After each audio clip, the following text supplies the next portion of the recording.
Welcome to Tea Time with Talent Acquisition, the podcast aimed at fostering knowledge and sharing stories within the vibrant talent acquisition community. I'm your host, Eden, and for the next hour or so, I'm going to be joined by a talent acquisition professional with over 8 years of experience helping teams hire smarter and faster. She's known for building genuine relationships with both hiring managers and candidates, and for her reputation of trust, collaboration, and thoughtful execution. Her passion for data-driven recruiting and process optimization has brought us to today's conversation on one that challenges how we think about technology and hiring. After years of AI being accessible in talent acquisition, this is the first time someone from within the industry has raised this perspective to me, and it's for one that we can't afford to ignore. This isn't just another podcast discussion, it's a conversation every talent acquisition team needs to be having, especially if you're integrating AI into your workflows.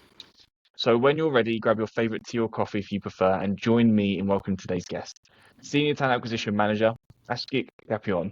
So thank you so much for joining. Hello, Eden. Thank you for a nice introduction. I couldn't do better myself. Lovely I mean, to to be see you fair, today. you wrote very nicely on LinkedIn, which makes my life 10 times easier. And like I said, the topic of this is one that I know you're passionate about, that I'm super intrigued about, and we'll get into the nuts and bolts of what it is in a moment and have that healthy discussion. But before we dive into it, I do like to start everyone with the same question, with the teaser, shall we say, or the teaser. From your perspective, right, talent acquisition, and when we're recording this calendar 2025, what do you think, from a TA structure or perspective, what makes a high-performing recruitment team today? Technology, I would say, of course, and the speed. They are interconnected, in my opinion. The only way to stay online, to stay on track, is using the technologies, including AI, but of course, with limits and with ethics. It's nice. I mean, it segues quite nicely straight into what we're going to do. So, I mean, hopefully people clicked onto this because ethics has caught their eye, or it might just come on shuffle. And if it come on shuffle, it's around ethics. But when we talk about ethics with AI in the world of recruitment, let's just set the scene. What do you actually mean by that? I would say we can change or interchangeably use responsible AI. Most of the people may have heard about responsible AI rather than AI ethic or ethical AI, because AI is not a person and ethic is only privilege of human being. It doesn't have ethic, it doesn't have values to stand on. It has just data. That's why maybe responsible AI or using AI responsibly is the term that may click in with our listeners.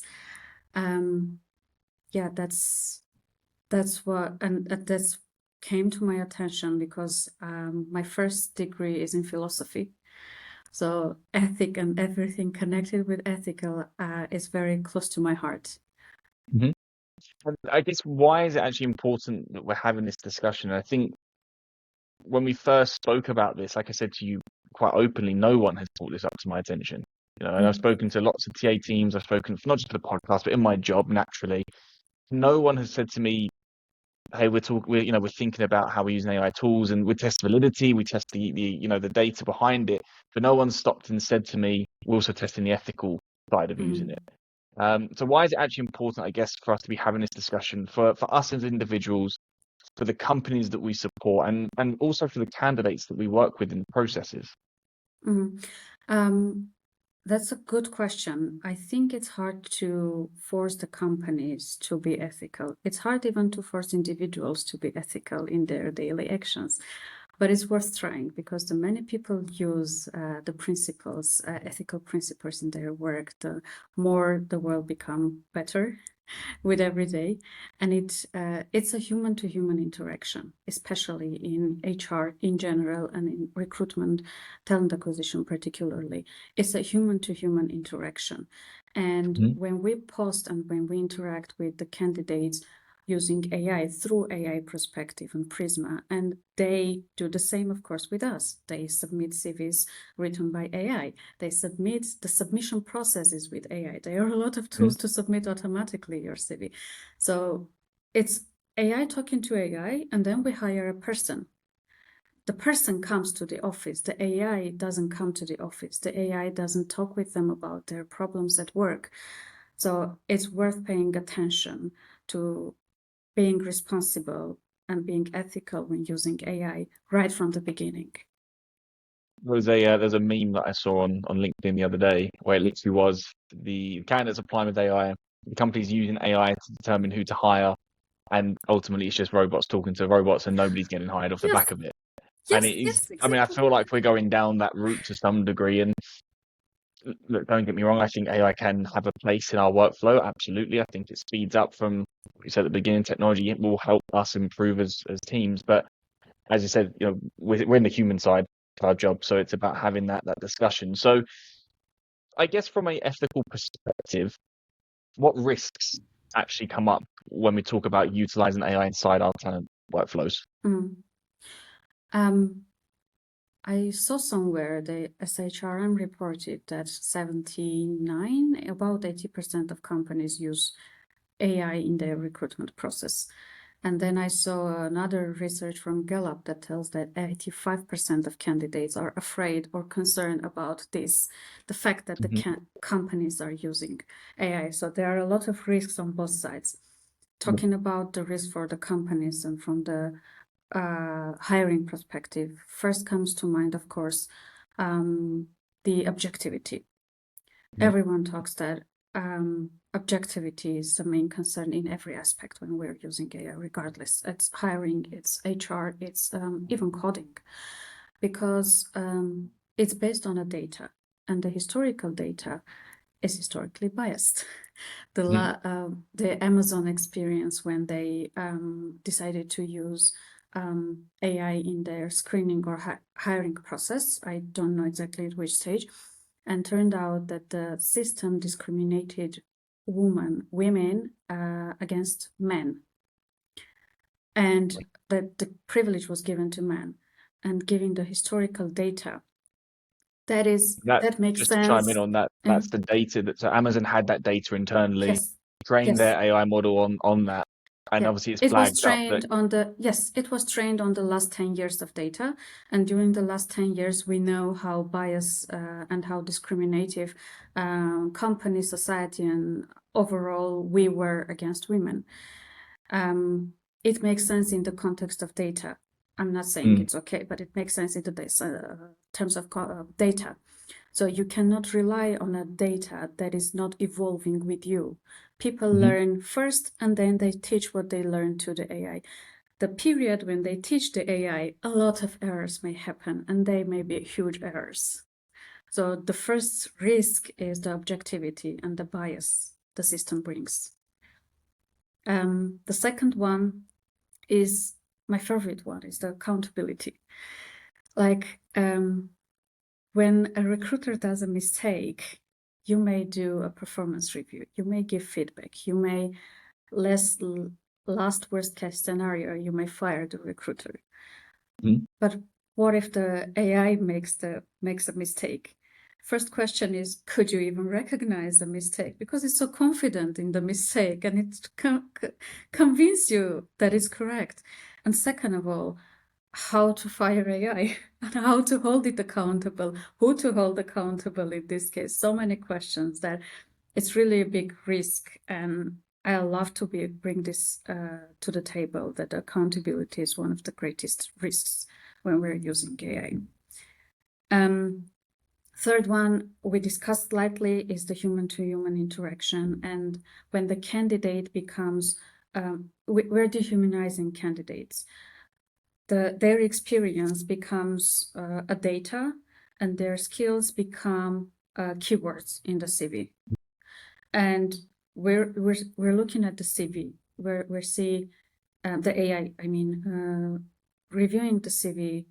It reviews the keywords. It reviews the raw data, and it doesn't have context. It doesn't have human ability to review like we do, the historical data, knowledge about the market, the companies they work, the other thing that may bring value as well, the type of projects, the type of experience they have. It's very automatic review and raw review. So the human-to-human interaction. And at the end of the day, as we discussed earlier, we hire a person. A person comes to the office and say their manager is a normal human being, they're a normal human being. They cannot interact with each other because they don't know. Some companies go further and implement AI interviews, doing AI interviews already. I saw somewhere on LinkedIn that a candidate was talking about their experience with AI chatbot interview. That was awkward from their side. Given aside the bias, given aside the accountability, it's also dehumanizing relationship, human-to-human relationship. On that one, I actually had a situation yesterday. So I'm not going to name and shame the company because it's not fair, but it's a well-known external recruitment company. My phone number is clearly on a database somewhere. I haven't had a CV for about 13 years, right? I've got a LinkedIn and apparently they have my CV. I don't know how, because I don't even have my CV. So I have no idea where this has come from. But I get an automated message to say, hi, this is such and such from such and such. Please call me back, and then drops the phone down. And I get it periodically twice a day, and I've had it every day for the last 2 weeks. And I'm like, go away. But I cannot remove the number. I have to call up. I've now to call up my operator, say, block this number. Now, obviously, that is an AI-led tool where it's causing a massive issue in the process. I'm not looking for a job.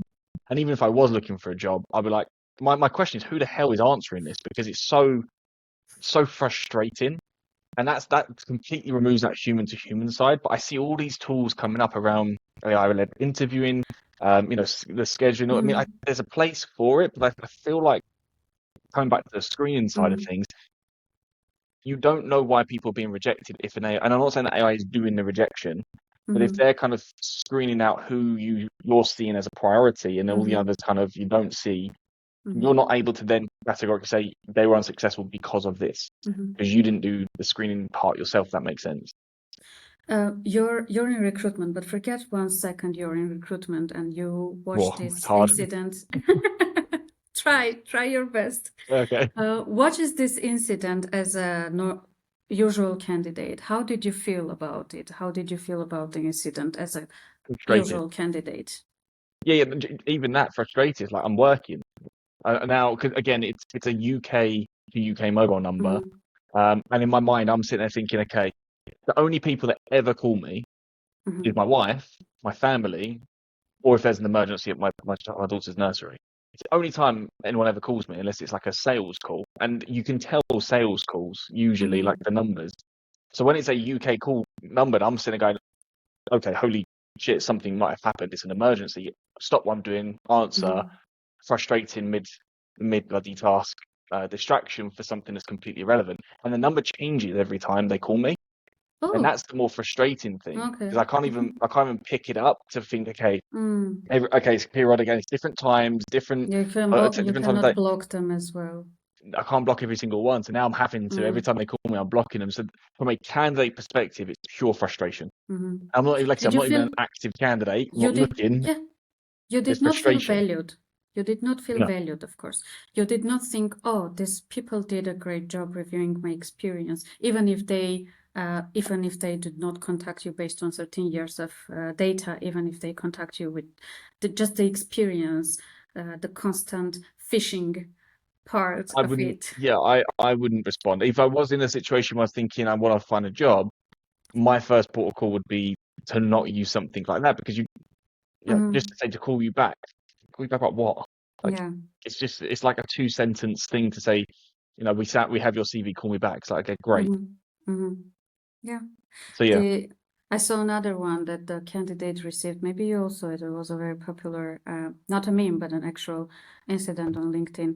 A candidate received a rejection. There was automated rejection, and it has the part saying it was supposed to be only for the internal and the recruiter to review and before sending out. Say something nice about the candidate. Don't make them feel bad, but don't be specific about. It was just a template. Yeah. So nothing says good candidate experience like a template that wasn't edited. I see. I mean, from an external perspective, I see it all the time, not just on rejections. I see it on job adverts, and I'll see like like you can see a job advert is just a templated job advert where the Mm-hmm. person who posted it hasn't changed anything. And I'll go out my way and I'll message them and say, hey, has a heads up, like that's there. Never thank you, never nothing. It's like fine, Yeah. whatever. But it's like it blows my mind that we've gone from templates, which was a manual check, and now we've Mm-hmm. removed in some regards the manual check, and we've still got those templates. Yeah. And the AI is also removing manual checks or like That's not checking it properly. yeah, That's the yeah, scary yeah. part. That's because we trust and we rely on the AI a lot.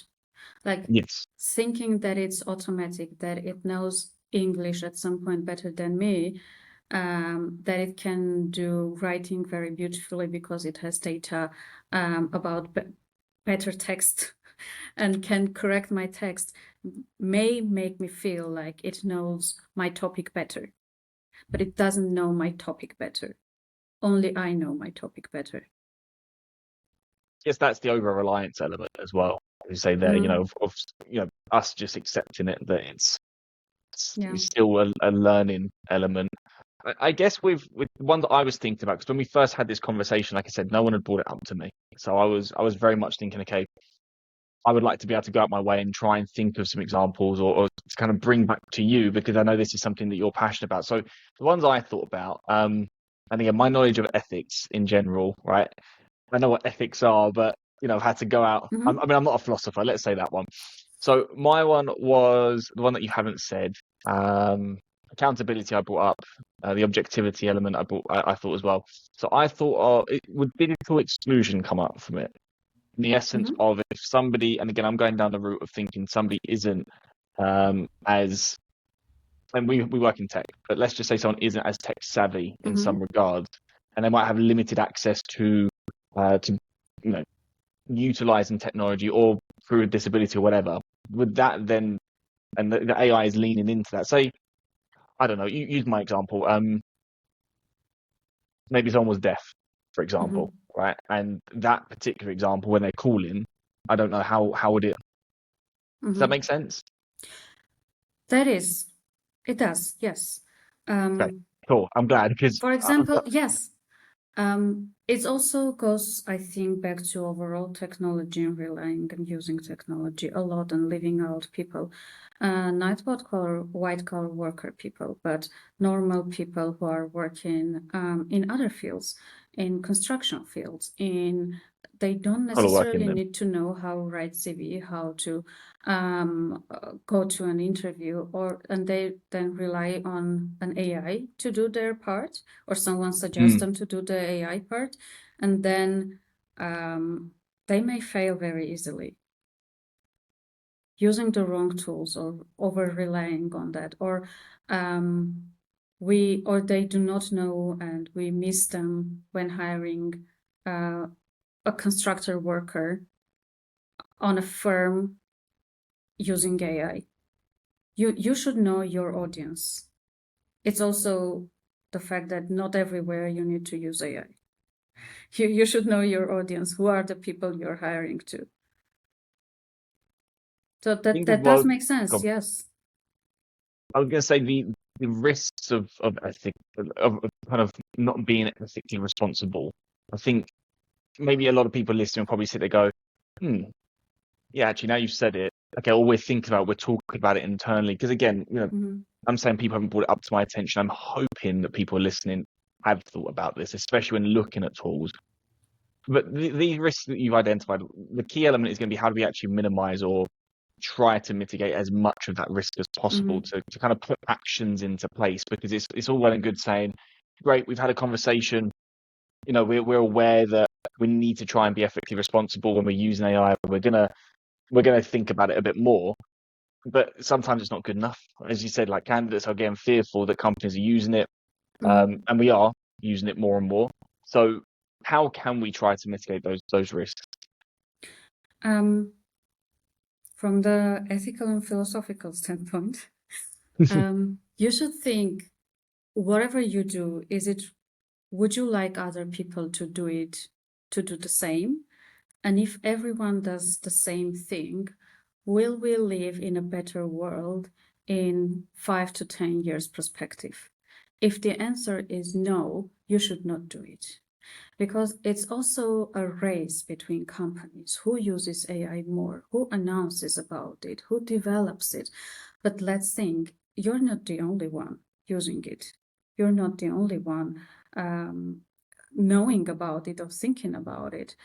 And you cannot forbid everyone else doing it. So think about it. If everyone else does the same, if your candidates use AI and then you use AI and you start competing with each other, you implement interviewer chatbot, they implement interviewing chatbots. So chatbots talking, will we make a better world in 5 to 10 years perspective if everyone does this? If the answer is no, then we should not probably do it. That's the holistic view of how to minimize the risks. On practical level, we should start from the setup and from the setup stage, because it's not something we just click on and it works. We should teach it. We should set up correctly. So approach the setup process responsibly and approach it with empathy, first of all, thinking about the end user. I would say think about you as a candidate, because everyone in the company working, even the CEO, is a candidate at some point for another company. Would you like to pass that process as a candidate yourself? That's design thinking implementation in that. And be transparent actually with the, I think we're far away from this yet, but I believe that the day will come, that if you're using an AI at some point, you should tell why you're using it, what you're assessing with it, so that the candidate know the rule of the game.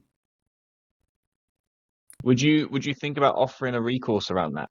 So say I want to apply for your business today and you use AI to do screening or partly of that, could I opt out? Do you reckon is that something that you think companies should offer, or do we offer? I don't know.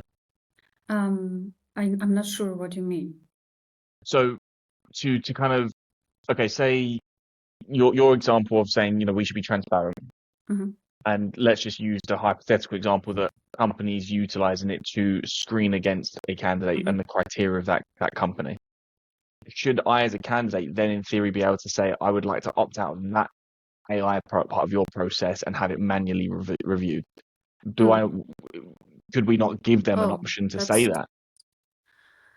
That's a good question. I don't know. Honestly. Because then I guess that kind of leads down the element of, is it fair? Are they for everyone? If half of the people are opting out, half the people haven't read it properly and opted in because their AI hasn't noticed that, then is that actually a fair and just hiring process? That's a good question. I think for the screening part, no, but for the interviewing part, yes. So absolutely, if you want to talk with person during the interview, you will have the right. You should have the right, because you will work with that person later. But for the screening, it's automated. And if I explain and if I'm responsible and if I follow the guidances, or there should be some regulations soon, at least in the EU, if I'm following that I'm trusting the screening part. And it's part of automation. So I don't know about the screening part, honestly. I don't want to risk, but on the other hand, I'm in the process. So I know the challenges and I know how big the data and the volume of the CVs are. So that will be helpful for me. So also then it comes down to the TA team or individual, whoever's running that process, to audit regularly. Yes. Is your process actually working? And yes. I guess if not, that's the element to say, okay, we've screened all these applicants and we didn't get the hire. Where's the blockage, and is it human led? Is it AI led? And then adjust accordingly from that. Yeah. Yes. Absolutely. Audit is one of the biggest tools we can use here. If your data shows that within the last year or 6 months you didn't hire any female in the roles, that should ring a bell. You should see why you didn't do at least equal quality of interviews for female and male candidates. So see how you set up, because again, we learn and then we teach. By the time we teach, a lot of thing happens, and there is where we need to do constant audit. Do you think, because you mentioned you mentioned that regulations are coming in, and they're pretty much on the horizon, right? And I think we need it to understand the parameters of what we should, what we couldn't. And also, I think, just in general, some guidelines are helpful, right, for everyone. Do you think, in your own mind, not immediate, because I think I know your answer to this, but long term, do you Okay. think we will get to a point where we could trust AI implicitly to make the decision for us on its own? No, I don't think it should ever be the final decision maker. Even if we have a perfect AI and we could not differentiate the actions and the things that it uses from the human being, but we always need to audit, because again, we have the privilege of ethical behavior, we have the values, and even though we do not notice consciously, but unconsciously, every human being acts based on his or her values, not on the things that we see, learn, that become a value, and then we act on that value. But the AI doesn't have the value. AI will always have only data. Regardless how advanced it becomes in the future, it will always be data, not a value, not a moral compass, let's say. It will not have moral compass. So we always should audit, and it should never be the final decision maker. So then I guess, and again, linking back to one of the risks that we have is that who's accountable? I guess then one of the actions that we should be having in our function is to have someone who is taking ownership or being accountable for either that tool, that system process, or auditing and adjusting the tools that we're working with. So we have someone designated to that. Yeah. Yes, the accountable party should be the human being who's first does the setup, then does the audit on the go, and then, of course, also, why not choosing which AI tool you're using? Because you get proposals from the AI tools, you get promises, skyrocketing promises, but you need to be realistic and compare to your company values, to the human individual rights and values, first of all. And then we can, yes, then have also accountable someone. Like the idea of companies having AI champions, so how you would have like a ED&I champion or whatever, insert whatever idea you want there. But I like the idea of having, the go-to, the people who are truly passionate about it, because you can tell them on a call or in a meeting, they sit up a little bit straighter, they get a little bit more excited, and that's their bag. I like the idea of that, because then you've got a couple of people that are truly trying to push the business forward with it, but can also, hopefully trailblaze for what we could do with it, but being respectful of the ethical side as well. But I do feel like if it's everyone's responsibility, nothing kind of gets done, and then you just pass it around. Whereas if one or two people, I definitely think more than one person, because ultimately, if you are that champion and then you leave the business, that knowledge does go with you. But I do like the idea of that, and probably an action for anyone in more of a leadership or head of position. Have a look at your team and think, do we have that? And if we don't have that, is it you? And if it's you, then maybe we need to dilute that down. Because again, if you're an employee, there's also a risk of you leaving. One thing I kind of took this from a conversation I had a few years back, actually, on the podcast, a lady called Clara, and she spoke about testing the validity of calls that we actually have, not just accepting what the salespeople say. We increase your headcount by 30%, by reducing time 1,000%, whatever, right?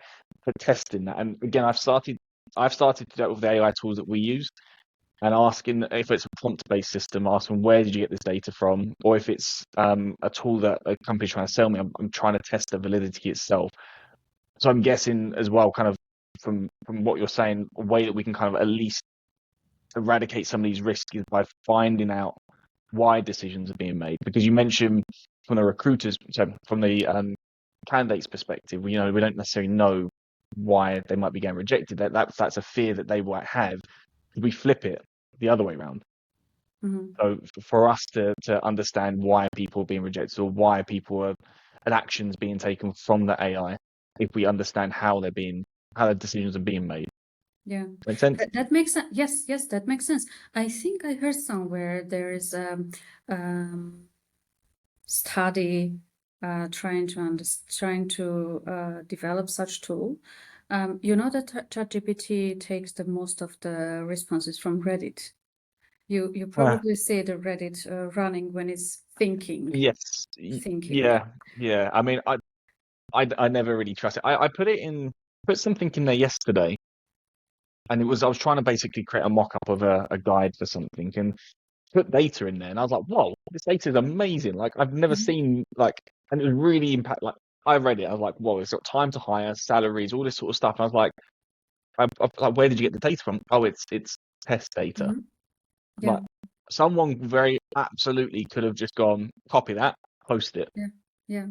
Now the Mental. companies that are competing, who has better AI, who has advanced AI, who uses it more, etc., they will calm down one day, and they will start competing.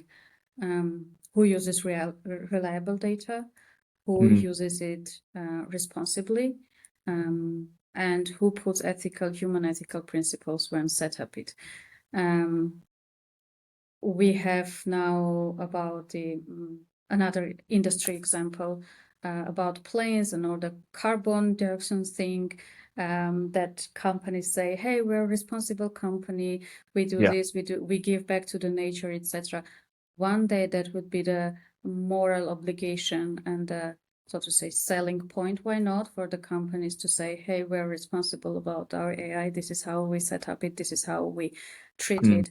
At the end of the day, human being makes the decision. I remember one day I received a rejection, and it said that behind every decision there is a human being, and I was happy about that rejection, in a sense that I was not rejected by a random tool, but a yeah. human being.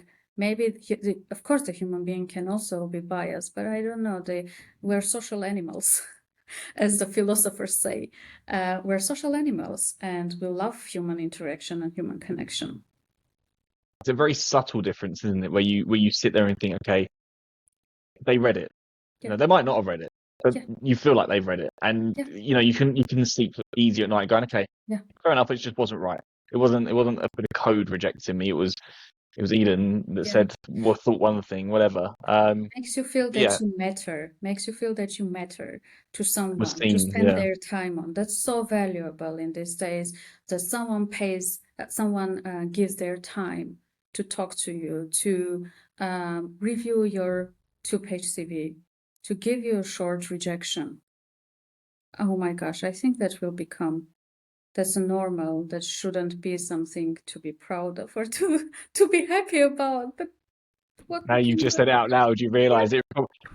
I think you've hit the nail on the head, right? We in TA have a responsibility and an obligation to make people feel wanted and heard and seen in the recruitment process. But the amount of times, ghosting still happens, and don't get me wrong, I've fallen trap of it myself. I'm not saying I'm perfect, but it blows my mind that TAs are ghosting TAs in the process.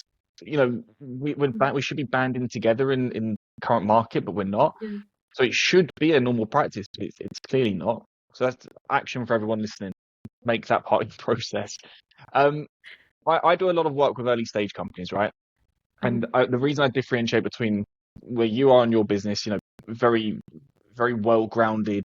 You've got time to think about this sort of stuff. Yes, you're hiring, but you've got time to think and have these discussions. But early stage teams, I think, are excited more about automating as much as they can because they can sit back and go, I've got another 2 days of work that I can build and not have to worry about screening and messaging and scheduling. I can get an AI to do all of that.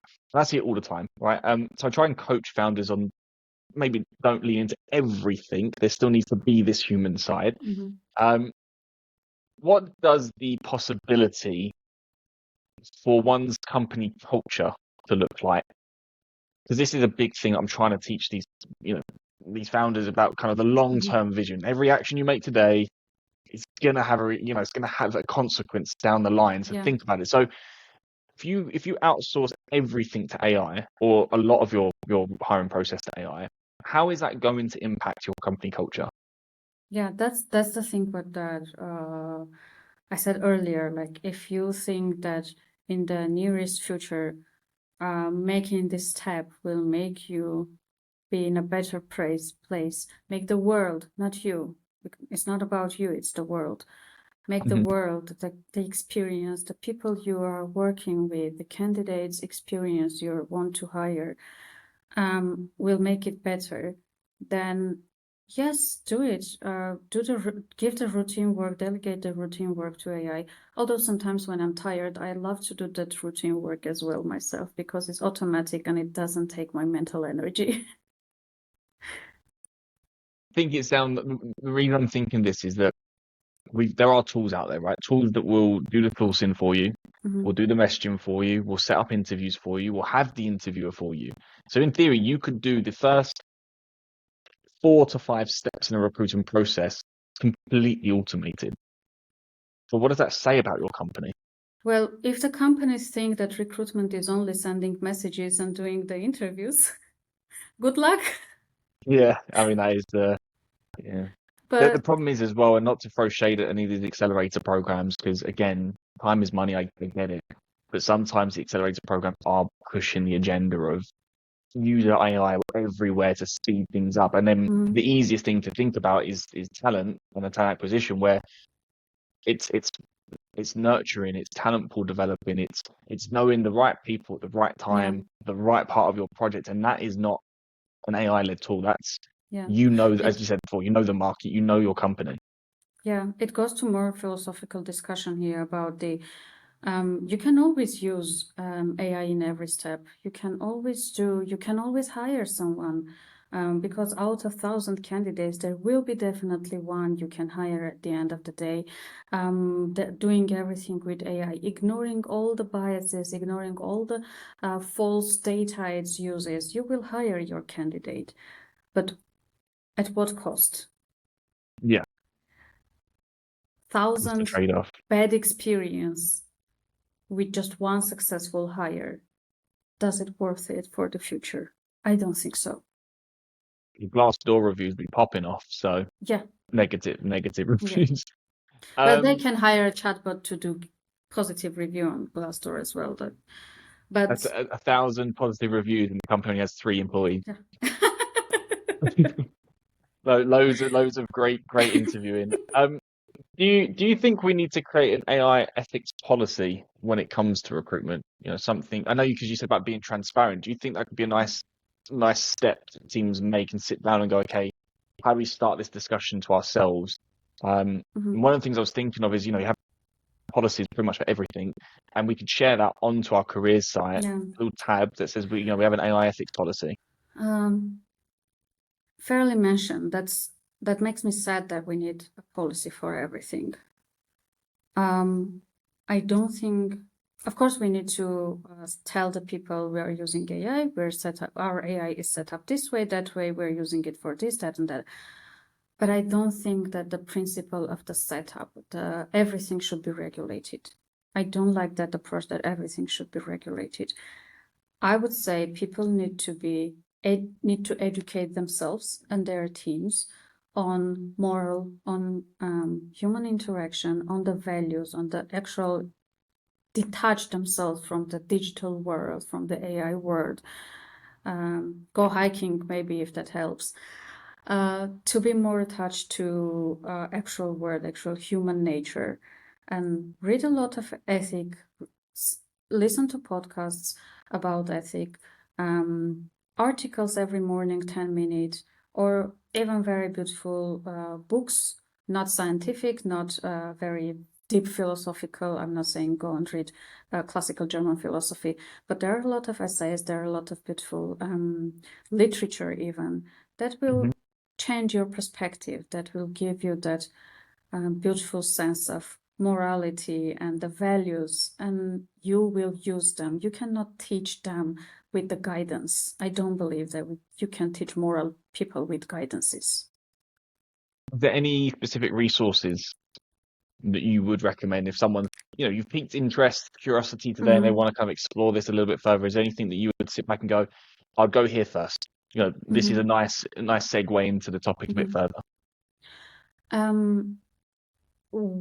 I was listening the other day a short TED talk from Michael Schur, I think. It was about how ethics can help us make decisions. I think make better decisions or make decisions. It was very short, maybe 30 minutes. He was talking in general why it is important. This will give, I think, our listeners a perspective why, in the first place, this is important, and will give wider horizon, where to go, what to look for. That will make them think, oh, right, this is fun to learn, this is fun to think, because it's very interesting. We see it everywhere in our lives, so why not to read about it? It will give some intro to the ethic and philosophical world. Next one, I read somewhere, I have not on me, wait a minute, why I'm not reading it. So it's called All the Ways Hiring Algorithms Can Introduce Bias. It's from Harvard Business Review. It's a bit longer than the 20-minute video, but it's definitely worth checking. You can, you can use AI to read it to yourself. There are extensions. A good use of AI when you are lazy to read long texts, it can read it for you. And abbreviate this for me. Abbreviate this for me, or break it down so I can have the core concepts. No, don't skip. Don't skip the core only core concept, because it's the meat in the text that makes you feel and makes you think about it. The next one is a podcast for people who are listening us, who like listening, you, Eden, and other beautiful podcasts as well. It's from the World Economic Forum.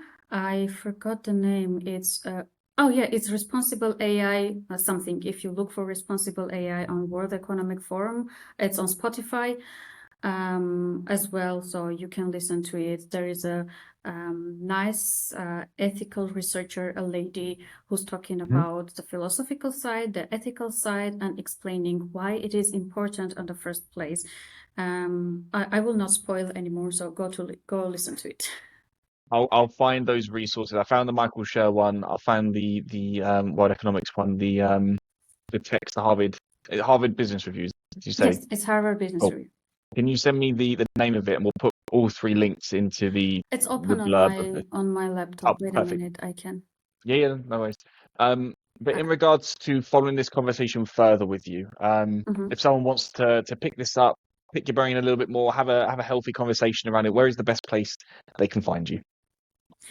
On LinkedIn, I'm constantly there.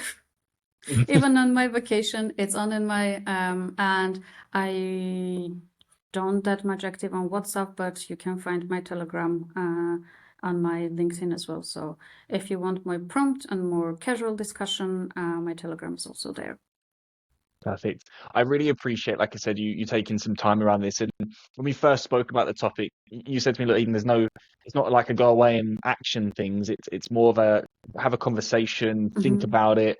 I feel like we've got both of those elements out of this, and I really appreciate you kind of joining and bringing this to the forefront, because I do genuinely think the fact that we're 2.5 years into recording this podcast and 3.5 years of AI being in TA, not a single person has said, hey, I want to talk about this, or have we thought about this? Or, so it's either alarming that we're not, or it's confirming that people are, and maybe it's not as a hot topic. But I think it's probably more, we're not as having, as much conversation around this as we should be. But like I said, I really appreciate you taking some time and for sharing your insights. But thank you so much. Thank you, Eden, very much. It was lovely to meet you, lovely to do this podcast with you, and of course, anytime. I would love to see more people talking about ethics in AI. Absolutely. Enjoy the rest of your day. Thank you so much. Thank you, you too. Bye. Bye-bye.